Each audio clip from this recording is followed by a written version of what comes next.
मेघैर्मृदुरम्बरं वनभुवः श्यामास्तमालद्रुमैर्नक्तं भीरुरयं त्वमेव तदिमं राधे गृहं प्रापय। इत्थं नन्दनिदेशतश्चलितयोः प्रत्यध्वकुञ्जद्रुमं राधा माधवयोर्जयन्ति यमुना कूलेरः केलयः कूलेरः केलयः। बंधुओं, कुछ दिनों से कई मित्रों का निवेदन हुआ कि ये राधा के विषय में बोलने के लिए और राधा कृष्ण के विषय में जो बातें कही जाती है वह राधा कौन थी, किस रूप में वर्णित है हमारे पुराणों में, इसके विषय में कुछ बोलने के लिए हमारे एक मित्र ने विशेष रूप से आग्रह किया। और मैंने उनको कहा कि मैं देख रहा हूँ कि पुराणों में राधा का किस रूप में वर्णन मिलता है, तो इसमें कोशों के तरफ यदि दृष्टिपात करेंगे या इसके राधा शब्द की व्युत्पत्ति कैसे हुई है, पहले उस दृष्टि से यदि देखेंगे तो राधा शब्द जो है, राध धातु है, मूल धातु इसका राध, इससे अच प्रत्यय है और टाप प्रत्यय से मिल करके ये राधा बना है। तो राध मूल धातु में अच और टाप प्रत्यय लग करके राधा इसका शब्द बना है। और इसकी व्युत्पत्ति भी की गई है कि राधनोति साधयति कार्याणि इति राधा। तो राधनोति का मतलब है कि साधयति, जो सिद्ध करवाना, जो सिद्ध करवाती है, कार्यों की सफलता करवाती है, सफल करती है। इसीलिए राजी करना, मनाना, प्रसन्न करना, इस अर्थ में कोश में ऐसा भी मिला है। तो राधनोति का मतलब है कि साधयति कार्याणि, कार्य को सिद्ध करने वाली राधा है। और इस प्रकार से ऐसे ऐसे प्रसंग, अलग अलग प्रसंग हमें देखने को मिला है। और भिन्न भिन्न प्रसंगों को देखकर ऐसा लगा कि इसके विषय में कुछ बोलना चाहिए। और विशेष रूप से निरुक्तकार तो पुराणों में कहते हैं, पुराणों में बहुत कुछ छिपा हुआ है। तो पुराणों में इन्हीं जितने भी वाल्मीकि रामायण हैं या संतों का या विद्वानों का मत है कि वेदों का भी उपबृंहन ग्रंथ है।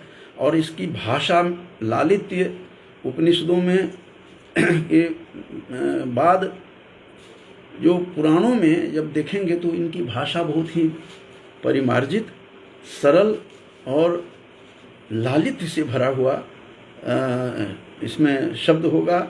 शब्दावली लालित्य से भरी हुई देखी जाएगी। और लालित्यपूर्ण पुराणों के श्लोक हैं और बहुत ही सुंदर हैं। तो निरुक्तकार 3:19 में तो ये कह रहे हैं कि पुरा नवम भवति इति पुराणम, जो पहले नवीन होता था वही पुराण है। तो पुरा बहुत बढ़िया परिभाषा निरुक्तकार ने दी है। 3:19 पर देखेंगे तो पुरा नवम भवति, पहले नया होता था, इसीलिए यह पुराण है, पुराण इसका नाम है। और विश्व श्रेष्ठेह इतिहासः, मधुसूदन ओझा कहते हैं, यह विश्व की श्रेष्ठ का इतिहास है। तो पुराणों में बहुत सारे इसमें देखने को मिला है, विशेष रूप से राधा के विषय में। और राधा के विषय में जो सोर्स देखेंगे तो पद्म पुराण भी में मिलेगा, ब्रह्म वैवर्त पुराण, स्कंद पुराण, मत्स्य पुराण, गीत गोविंद में तो है ही। बड़ी लालित्य से ढंग से गीत गोविंदकार ने, जयदेव ने लिखा है जयदेव कहते भी थे कि जानी ते जयदेव एव, जयदेव को ही पता है कि ताल लय स्वर ताल कैसे बैठते हैं, कहाँ बैठते हैं। और मैंने जो बोलने से पहले जो मैंने श्लोक सुनाया था स्तुति परक, तो वो भी गीत गोविंद का ही प्रथम श्लोक था। और गीत गोविंदकार ने भी इसके बारे में बहुत कुछ लिखा है। गर्ग संहिता में है, शिव पुराण, लिंग पुराण, वराह पुराण, नारद पुराण और देवी भागवत में भी इसके विषय में कहा गया है। कुछ लोग कहते हैं कि राधा वामांग से नृत्य काल में, ब्रह्म वैवर्त पुराण में कहा है कि नृत्य काल में वामांग से प्रकट हुई थी, कृष्ण के वामांग से प्रकट होने वाली यह राधा है। और इस तरह से देवी पुराण में भी नवम स्कंध में जब देखेंगे, देवी पुराण के नवम स्कंध पर जब दृष्टिपात करेंगे 13-14 अध्याय में, तो वहाँ भी आपको यही दिखाई देगा कि कृष्ण के वामांग से यह उत्पन्न हुआ है, प्रकट हुई है राधा। और नृत्य के काल में यह प्रकट हुई। फिर अयोनिजा तो है, लेकिन इनको कहते हैं कि वायु के माध्यम से फिर इनका जो जन्म होता है वृषभानु के घर में, कीर्ति देवी के गर्भ में जाकर के प्रविष्ट होती है। और इस तरह से इनका जन्म माना गया है। और इनका जन्म शुक्ल पक्ष की अष्टमी तिथि को मानते हैं कि यह प्राकट्य दिवस मनाते हैं लोग राधा के विषय में। तो कई तरह से राधा के विषय में अलग अलग बातें कही जाती है कि राधा का विषाद का वर्णन कृष्ण के लिए उत्कंठा है। राधा को सखी द्वारा इसमें विरह संताप वर्णन भी आपको देखने को मिलेगा। विशेष रूप से राधा का विषाद और कृष्ण के लिए उत्कंठा, राधा को सखी द्वारा विरह संताप वर्णन, ये जयदेव के गीत गोविंद नाटक में, गीत गोविंद का जो यह काव्य है, यह गीति काव्य, कुछ लोग इसको ओपेरा नाम दिया गया है कि यह गीति काव्य है। गा करके लोग नृत्य करते हैं, विशेष रूप से उड़ीसा में कि बालाएं वहाँ पर इनके गीतों पर अपना नृत्य भी करती हैं। और इस प्रकार से राधा का अलग अलग रूपों में वर्णन मिलता है। इसको कृष्ण प्रिया भी कहा गया है, 28 नाम भी परिगणित देखा है। माधवी भी कह देते हैं। और माधव माधवी के रूप में तो यहाँ भी वर्णन तो मिलता ही है कि राधा माधवयोर जयंती यमुना कूले रह केलयः, जो जयदेव ने गीत गोविंद में कहा है। तो राधा माधव के भी माधवी के रूप में इसका नाम माधवी भी रखा गया है। अलग अलग नामों से इन्हें परिगणित किया गया है। और वायु के माध्यम से, जैसा कि मैंने बताया था कि यह प्रकट हुई है और ये आई हैं कीर्ति देवी के गर्भ से, वायु के माध्यम से वृषभानु के घर में। एक और कथा ब्रह्म पुराण में, इसकी कथा एक और ब्रह्म पुराण में भी हमें दिखाई देती है कथा। उसमें कहा गया है कि एक बार गोलोक में भगवान कृष्ण थे और श्री कृष्ण ने देखा कि आज नहीं हैं, राधा यहाँ नहीं है, तो वो बिरजा के साथ, जो उनकी धर्म पत्नी के रूप में भी उसमें भी माना है कि बिरजा थी। अब वो बिरजा जो थी उनकी, वो रजोगुण रहिता थी बिरजा। उसके साथ वो देख करके एक कथा ब्रह्म पुराण की मैं बता रहा हूँ। अलग अलग पुराने के छोटी छोटी कथाओं को लेकर के मैं राधा के विषय में थोड़ी चर्चा करना चाहता हूँ।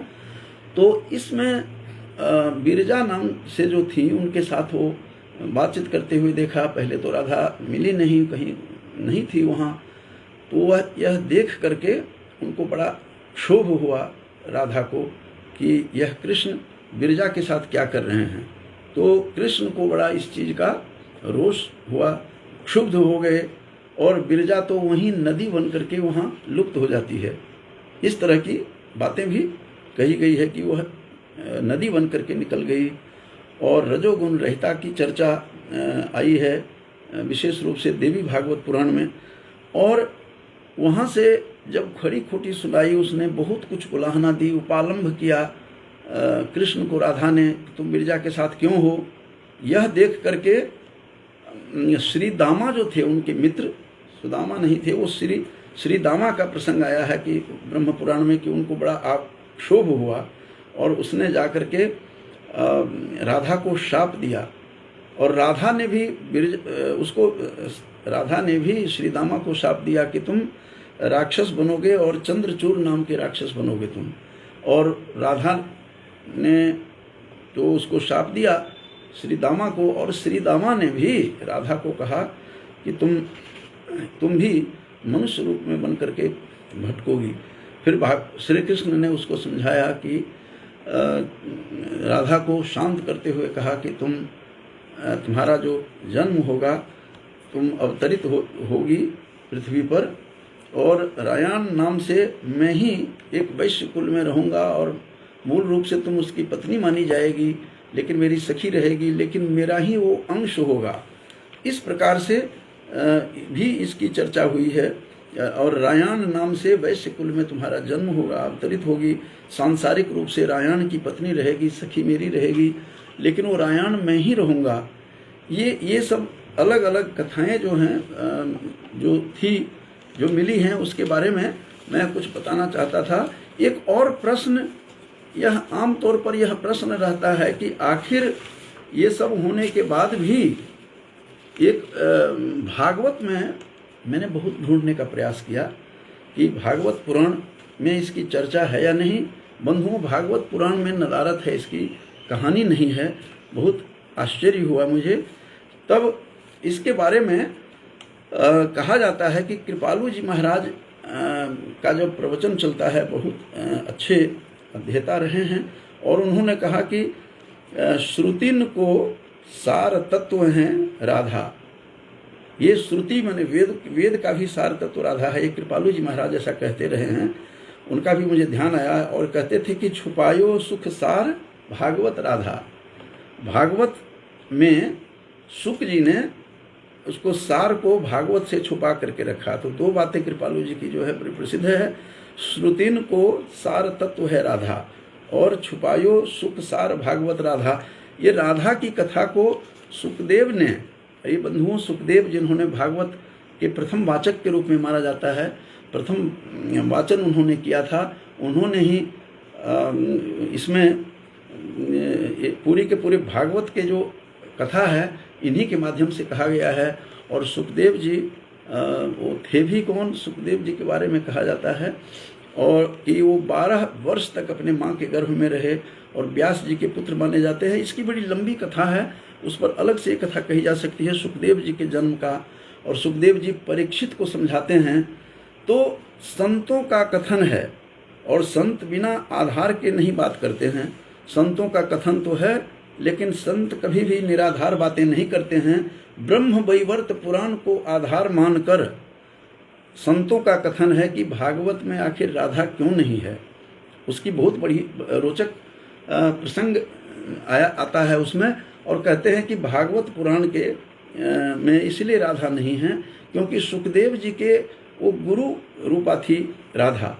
सुखदेव जी को दर्शन कृष्ण से कहते हैं उन्होंने ही करवाया था, राधा ने करवाया था। इसीलिए गुरु का नाम लेना, गुरु का नाम, ज्येष्ठ पुत्र का नाम हमारे शास्त्रों से निषेध है। ज्येष्ठ पुत्र का नाम कुछ और कह करके पुकारती हैं माता और पिता, और उसी तरह से गुरु का नाम भी नहीं लिया जाना चाहिए। उसी क्रम में सुखदेव जी ने सोचा कि मैं यदि गुरु का नाम ले लिया राधा का तो ये मेरे लिए मुश्किल हो जाएगा, मैं मूर्छा की अवस्था में आ जाऊंगा। और ब्रह्म वैवर्त पुराण को कोट करते हुए साधक और ये जो संत क्या कहते हैं उनके बारे में कि श्री राधा नाम मात्रेण, राधा के नाम लेने मात्र से ही मूर्छा षाण्मासिका भवेत, माने उसकी जो मूर्छा होती है, षाण्मासिका माने 6 महीने तक वह मूर्छित अवस्था में हो जाता है। राधा का नाम लेते ही सुखदेव जी की स्थिति होती कि वो 6 महीनों तक षाण्मासिका मूर्छा भवेत कहा गया है। 6 महीनों की मूर्छा होती, उसकी अचेत हो जाते, चेतन अवस्था में नहीं रहते। और यदि ऐसी अवस्था में यदि नहीं रहते तो उनको तो सुनाना था परीक्षित को 7 दिन में। ये कथा आपको पता होगा कि परीक्षित जो थे उनको जब शाप दे दिया गया कि 7 दिन की ही आयु रहेगी, तो उन्होंने 7 दिन का किस प्रकार उपयोग किया, मैं उस कहानी में नहीं जाना चाहता हूँ। अर्जुन के पौत्र थे इस प्रकार से, और अभिमन्यु के पुत्र किस प्रकार से परीक्षित को उन्होंने 7 दिन में, किसी ने संत ने कहा कि उनको 7 दिन तक भागवत पाठ का श्रवण करें तो आपको मुक्ति मिलेगी। तो उन्होंने 7 दिनों का जो आयु उनकी रह गई थी शाप से, तक्षक ने जो शाप दिया, उसके कारण से कि परिणाम इसका यही हुआ कि 7 दिनों में ही इनको सुनाना था सुखदेव जी को। सुखदेव जी सुना रहे थे परीक्षित को। यदि सुखदेव जी राधा का नाम लेते, ये ब्रह्म वैवर्त पुराण के आधार पर संतों का कथन है कि 6 महीने की मूर्छा आती उनको, फिर 7 दिनों में यह कथा का समापन कैसे होता। तो इसलिए उन्होंने श्री राधा नाम मात्रे न मूर्छा षाणिमासिका भवेत, जो कहा गया है कि मूर्छा उसको 6 महीने की मूर्छित हो जाते 6 महीने तक, फिर उसको सुनाता कौन, और 7 दिनों में ही समाप्त करना था। इसीलिए उनका नाम इसमें चर्चा का नहीं है, ऐसी बात लोगों ने कही है कि इसीलिए उनका नाम नहीं लिया गया। ये भागवत में इसकी चर्चा नहीं आई है। लेकिन प्रकारांतर से मैं भागवत को देख रहा था तो उसको देखने से ऐसा लगा कि उसमें कई ऐसे प्रकरण हैं जो इस बात का गोपी के साथ जो प्रसंग सब चल रहा है, गोपी गीत भी हैं, और 10वें अध्याय 10वां स्कंध में भागवत पुराण में मैंने देखा तो 33वां अध्याय का 17वां श्लोक जो है वह इशारा करता हुआ दिखाई देता है कि प्रकारांतर से राधा को मानते थे, राधा का नाम नहीं लेते थे, चूँकि गुरु थी, गुरु के रूप में सुखदेव को माना गया है। इसीलिए 10वां स्कंध में भागवत पुराण के जो 33वां अध्याय है उसके 17वें श्लोक वो इशारा करता हुआ दिखाई देता है कि वो इसीलिए लिया तो नहीं, नाम नहीं लिया, क्योंकि वो गुरु थी। 6 महीने की मूर्छा आती, बेहोश हो जाते, फिर वो कथा कैसे कहते। तो उसमें एक उसका जो श्लोक का अंश मैं बता रहा हूँ कि रेमे रमेशो ब्रज सुंदरी भीर यथार्भकः स्वप्रीति बिंब विभ्रमः। कहते हैं रेमे रमेशो ब्रज सुंदरी भी, रमेश मतलब भगवान कृष्ण, रेमे माने रमण करते रहे ब्रज की सुंदरियों के साथ। कैसे, किस रूप में, तो यहाँ पर दिया हुआ है कि स्वप्रतिबिंब विभ्रमः, जैसे अपनी ही परछाई को देख करके जो अबोध बालक है, बच्चा है, अपनी परछाई देख करके वह दौड़ता रहता है और उसी को गले मिलता है, उसी से प्यार करने लगता है। वो सोचता है कि कोई दूसरा बालक है हमारे सामने, जैसे अबोध बालक को ज्ञान नहीं होता। इसीलिए उन्होंने उदाहरण दिया है कि अर्भक कहते हैं छोटे बच्चों को, यथार्भकः स्व प्रतिबिंब, स्व माने अपने ही प्रतिबिंब को देख करके विभ्रम में पड़ जाता है, भ्रम में पड़ करके, संदेह में पड़ करके अपनी छवि को ही देख करके वो उसी को गले लगाता है, उसी से मिलने की कोशिश करता है, उसी का चुंबन करता है। उसको ज्ञान नहीं है, वह निर्विकल्पक समाधि में वह बालक काम कर रहा होता है। 2 प्रकार की समाधियों की बातें कही गई, यहाँ इस चर्चा ये नहीं है, लेकिन मैं बता दूं कि निर्विकल्पक समाधि का मतलब है जिसका ज्ञान नहीं है। जैसे एक बालक कोई सर्प को मुंह में भी डाल सकता है, उसको ये नहीं पता है कि यह सर्प है, क्या है, इसका नुकसान क्या है, ये काट सकता है, विषैला होता है, उसको कोई ज्ञान नहीं है।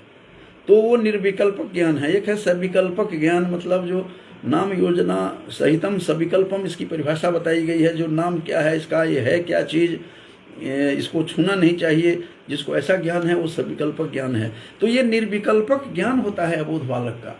अबोध बालक का कि अपनी ही स्व प्रतिबिंब को, अपने ही बिंब को, अपने ही छाया को, प्रतिछाया को चुंबन करता है, गले मिलता है, कोई दूसरा बालक समझ लेता है उसको।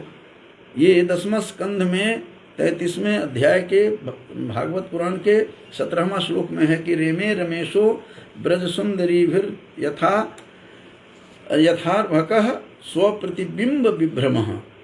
तो इस प्रकार से प्रकारांतर से उन्होंने भी, भागवतकार ने भी यह बताया है, वेदव्यास ने।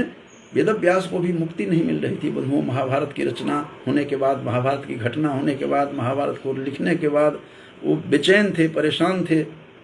जब ऐसी अवस्था में थे तो उनको भागवत की रचना करनी पड़ी, और भागवत स्वयं कृष्ण हैं, तो इसीलिए तब जाकर के उनको मुक्ति मिलती है। इस प्रकार की बातें हैं। तो पुराणों का बहुत महत्व है, पुराणों की भाषा बहुत ही ललित है, सुंदर है, और उससे राधा का प्रकारांतर से वर्णन किया गया है। इस प्रकार की बातें कही गई है। और इसमें ये भी कहा गया है कि यथा प्रियंगु पत्रेषु गूढ़ मारुण्य मिश्यते, कहते हैं ये राधा का और कृष्ण का किस तरह का स्नेह था। तो उसके लिए कहते हैं कि जैसे प्रियंगु कहते हैं मेहंदी को, मेहंदी चाहे वो हरी हो लेकिन उसमें लाल होता है, अरुण रंग का हो जाता है, गूढ़ रंग होते हैं उसमें, तो इस प्रकार से वो दिखता नहीं है। और इसलिए कहा गया है कि राधा ही कृष्ण थे और कृष्ण ही राधा है। ये देवी भागवत पुराण में आया है कि राधा ही वो कृष्ण बन जाते थे और वही फिर राधा बन जाते थे, रूप बदलते थे।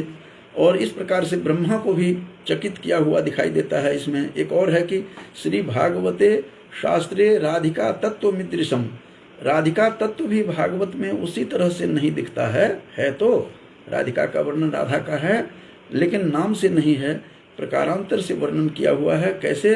तो जैसे प्रियंगु का उदाहरण दिया है मेहंदी का, कि हरे भरे पत्तों में वो लाल रंग दिखता नहीं है लेकिन होता है। तो उसी प्रकार से उसी तरह कहा गया है कि श्री भागवते शास्त्रे राधिका तत्व मिदृशम, राधिका का तत्व ईदृशम माने इस प्रकार का है, राधा ऐसे ही है। तो राधा के विषय में जो कहा गया है, और कृपालु जी का तो मैंने बता ही दिया है कि श्रुतिन को सार तत्व है राधा, श्रुति वेद आदि का भी तत्व ही राधा ही तत्व है। छुपायो सुख सार भागवत राधा, भागवत से छुपा लिया, भागवत से छुपाया सुख को सुखदेव जी ने, और राधा का नाम नहीं लिया चूँकि उनकी गुरु रूप में वो मानती थी। इस प्रकार का प्रकरण आया है। और विशेष रूप से गीत गोविंदकार जयदेव ने तो बहुत कुछ लिखा है राधा का रूठने का, मनाने का, राधा के लिए उत्कंठा होने का, और सुंदर ललित ढंग से गेय भी है, गाने योग्य भी हैं, उस पर नृत्य भी किया जाता है, करते हैं, और इस तरह की बातें। तो आज का जो मेरा प्रतिपाद्य है कि देवी भागवत पुराण को मैंने आज देखा। देवी भागवत पुराण के 9वें स्कंध में मैं आज देख रहा था पूरा कि आखिर राधा है क्या।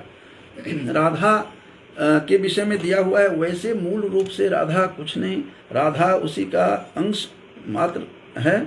और देवी भागवत में तो ये भी आया है कि राधा ही वो कृष्ण बन जाते थे, और कृष्ण राधा, इसका भी उल्लेख 9वें स्कंध में देवी भागवत में हमें देखने को मिला है। और ये प्रकरण ऐसे चलता है कि राधा गंगा पर रोष करती है, गंगा के ऊपर, और गंगा से इतना स्नेह भी था, और गंगा फिर कैसे विलुप्त हो जाती है, कृष्ण के चरणों में जाकर के छिप जाती है, और राधा वह विराजमान होती हैं वहाँ आकर के, असंख्य गोपियों के साथ आती हैं झुंड में, सखियों के साथ। और ये देवी भागवत में है। और करोड़ों चंद्रमा की जो ज्योत्सना है, जो छवि है, जो प्रकाश है, वह प्रकाश भी कम पड़ जाता है। इस तरह से वो राधा चमकती हुई दिखाई दे रही थी, और क्रोध से वह लाल थी, वह क्रोध का अभिनय करना चाहती थी, और क्रोध से लाल थी, लाल कमल के समान वह दिख रही, उसकी आंखें थी। और पीत वस्त्र जो होते हैं, पीत माने पीले वस्त्र, वर्ण के जो चमक के समान उसमें चमक थी चेहरे पर, और नाना प्रकार के आभूषणों से वह युक्त थी। और उसके बाद कहा गया है कि रत्न से निर्मित एक विमान से वह उतरती है, और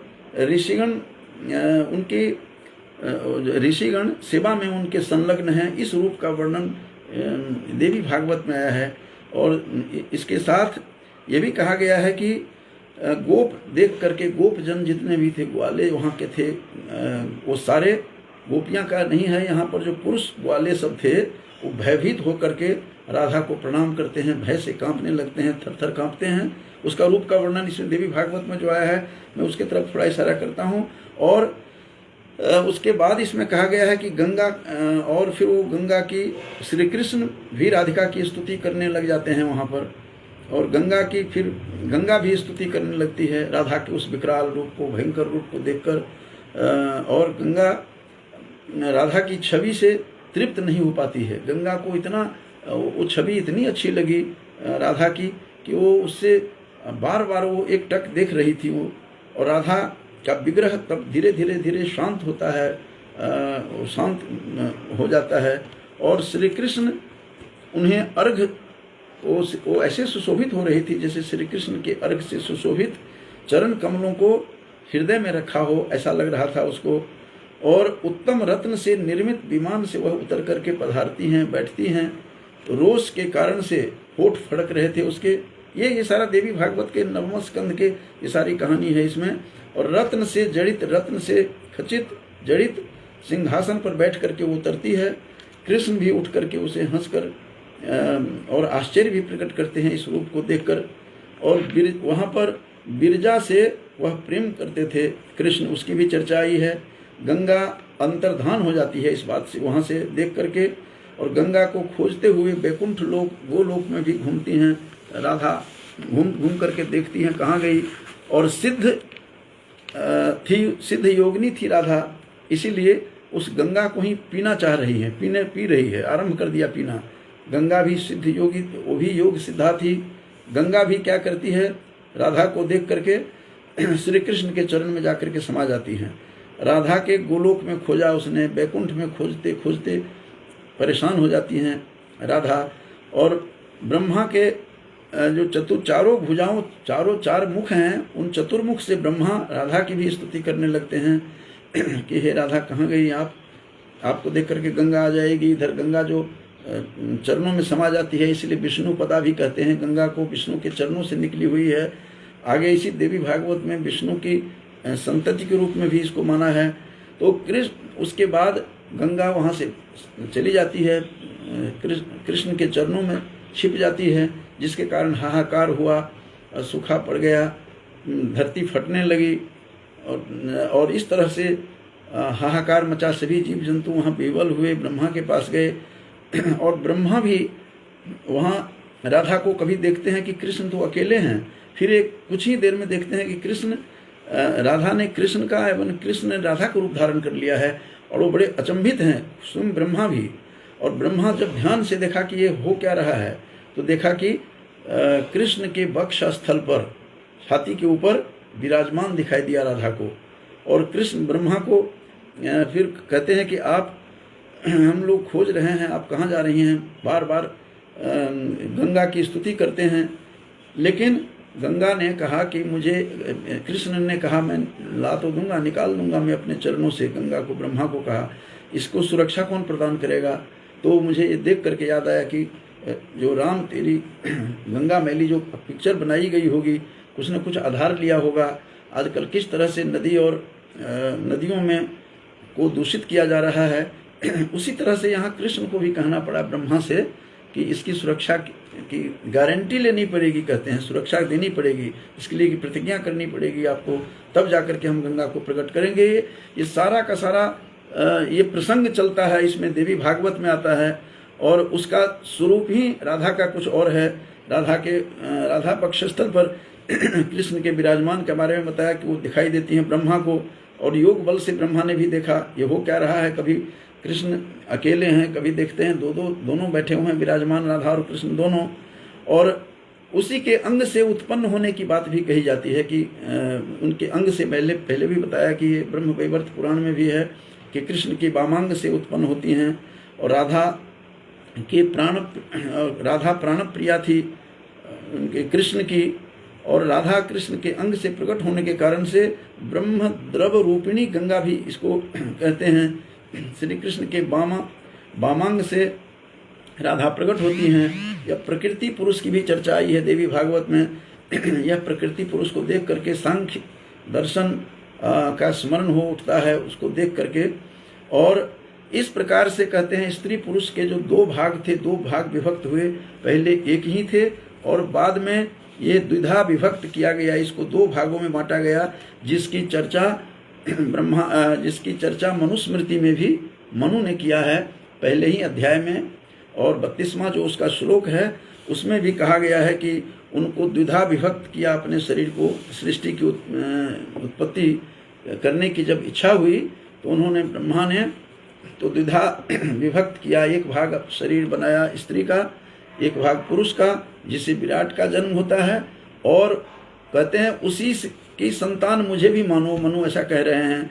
तो इस प्रकार से जो बातें कह रहे हैं कि द्विधा विभक्त करके किया, इसका अर्थ यही भी अभिप्राय है कि दोनों एक थे। तो एक दोनों थे, और अर्धनारीश्वर की जो स्थिति है उस स्थिति का भी देवी भागवत में कहा गया है कि कृष्ण और राधा दोनों एक ही हैं। वो दोनों जब चाहते हैं अपनी लीला करने के लिए तो विभक्त कर लेते हैं अपने आप को, जिसका सहारा लेना पड़ा मुझे उसके मनुस्मृति का उदाहरण देकर के उसका इशारा भी इसमें किया गया है कि प्रकृति पुरुष के साथ साथ स्त्री और पुरुष दोनों एक ही थे। दोनों सृष्टि के जब का इच्छा हुई तो ब्रह्मा ने उसको दो भागों में विभक्त किया। जो इस प्रकार की जो बातें कही गई है, और इसको देख करके और आप देखेंगे इसमें तो चाहे वो कालिदास हों, कालिदास भी इसी तरह से दोनों को पार्वती और शिव की दोनों की उपासना के रूप में दोनों को मानते हैं कि दोनों एक ही थे और दोनों एक रूप में ही थे। वागर्थाविव संपृक्तो वागर्थ प्रतिपत्ते जगतः पितरो वंदे पार्वती परमेश्वरों की जो चर्चा आई है कि वाणी और अर्थ, वाणी और अर्थ को हम अलग नहीं कर सकते, वाणी में ही वो अर्थ रहता है और अर्थ दोनों एक ही है। उसी प्रकार से पार्वती और जो शिव हैं दोनों एक ही हैं। एक तो उसी एक को द्विधा विभक्त करते हैं अपनी इच्छा से। ये सारा रूप वही उसी स्थिति को वहाँ इंगित करता है। तुलसी भी फिर लिखते हैं कि गिरा अर्थ जल बीच सम कहियत भिन्न न भिन्न। गिरा और अर्थ, वाणी और अर्थ दोनों एक ही हैं, पृथक नहीं हैं, दोनों भिन्न नहीं हैं। इसकी चर्चा भागवत श्रीमद् देवी भागवत में, ये देवी भागवत के सारा प्रसंग सुनाया और वहाँ पर फिर गंगा से स्तुति करते हैं। फिर गंगा उनकी विष्णु पदा इसीलिए कहा जाता है, विष्णु के चरण में समा गई थी। जो देवी भागवत यहाँ इशारा कर भागवत पुराण यहाँ पर इशारा करता हुआ दिखाई दे रहा है। तो इस प्रकार से कृष्ण, अब प्रश्न होता है कि क्या, कई प्रश्न लोग करते हैं कि क्या ये इनका विवाह राधा से, राधा उनकी पत्नी थी? तो इस प्रकार से लोग जो कहते हैं कि उनकी पत्नी थी, लेकिन इसका इसमें भी कहा है कि वो उनकी भार्या के रूप में थी, प्रेमिका थी। वस्तुतः यह बिल्कुल इस तरह से नहीं है। वह एक माया थी, माया रूप में राधा थी। कृष्ण की वह माया है और माया अपने ही रूप को, एक तो माया है और दूसरे मायापति स्वयं कृष्ण हैं। तो अपनी ही माया से, जैसे कि भागवत देवी भागवत में भी आया है और ब्रह्म पुराण में भी आया है कि कृष्ण ही वो राधा का रूप धारण करके आ जाते थे और कभी राधा कृष्ण बन करके। तो दोनों वस्तुतः एक हैं और वो माया रूपा है, वह आत्मा है, आत्मा रूप में है, अपना रूप बदल लेते हैं। और ऐसा कहीं भी नहीं है पुराणों में, खास करके इसकी भी चर्चा की है मैंने कि वह माया रूपा थी और दोनों एक ही थे। और अर्धनारीश्वर की जो मैंने बात बताई उस रूप में ही थे, दोनों एक ही थे। और अपने मन से वो फिर द्विधा विभक्त कर लेते हैं, फिर राधा बनते हैं, वही कृष्ण बन जाते हैं।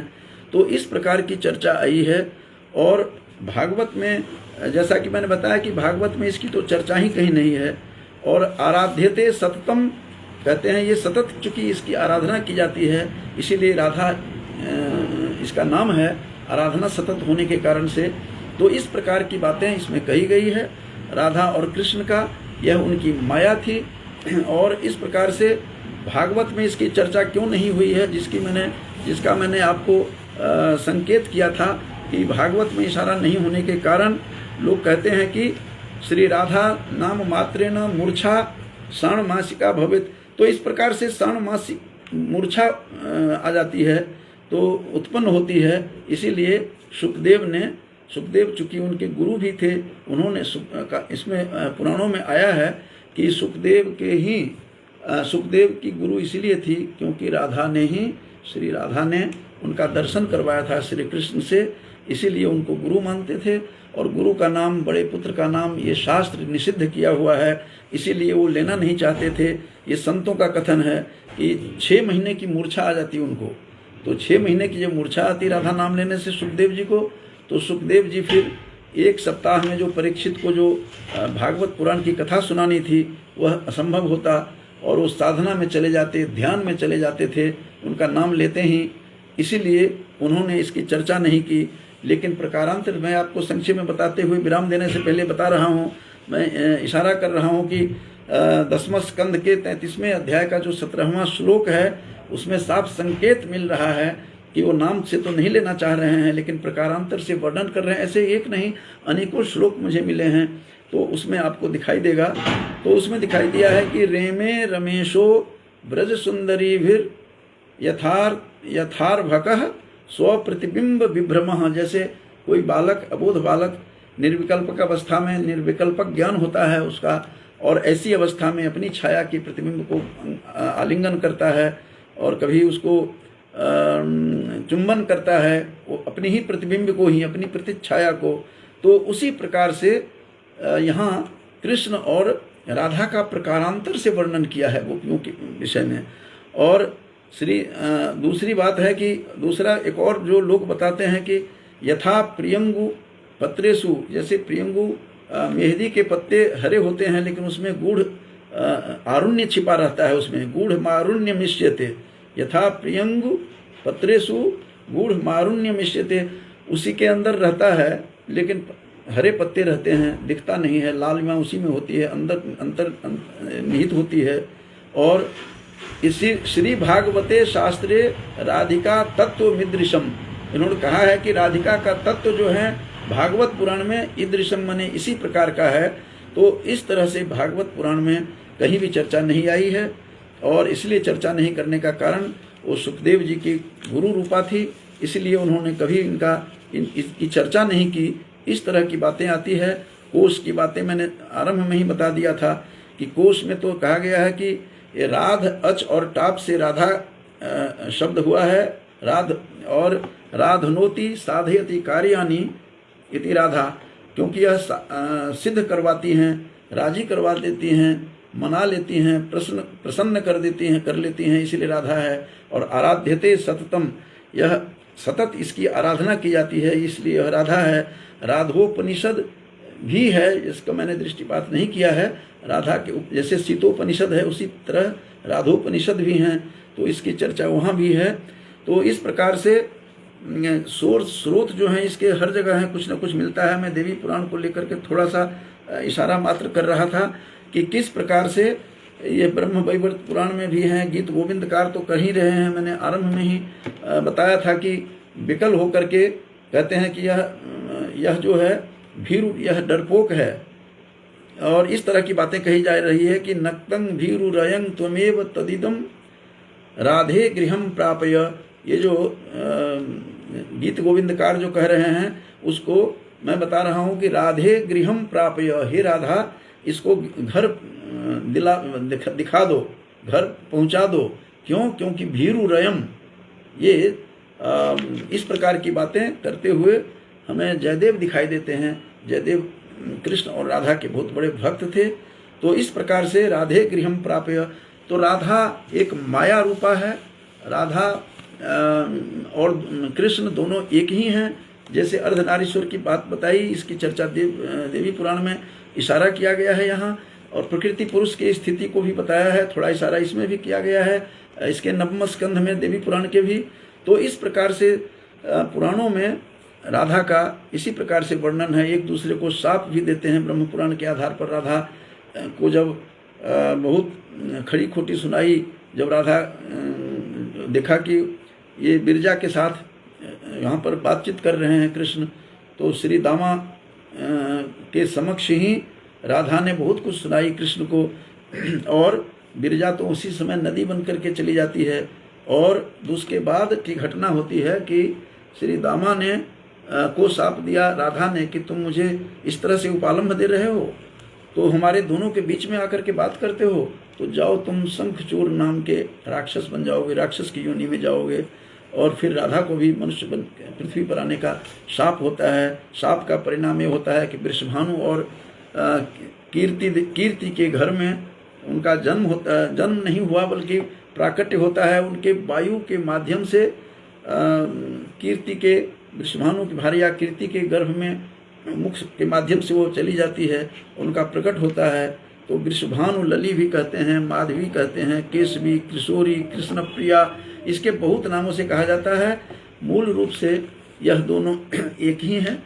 और भागवत में चर्चा की कहानी में बता दिया कि सुखदेव जी इसके कारण हैं। सुखदेव जी के गुरु हैं, गुरु नाम नहीं लेना चाहते हैं, इस कारण से वहाँ इनकी चर्चा नदारत है।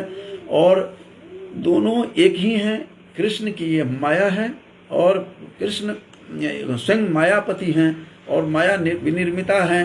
राधा अपनी निर्माण कर लेते हैं, जबकि वाल्मीकि रामायण में भी आरंभ में ही वाल्मीकि भी इशारा करते हैं कि यह साधारण नहीं है। सीता जो है ये माया विनिर्मिता हैं, ये माया से ही निर्मित हैं सीता भी।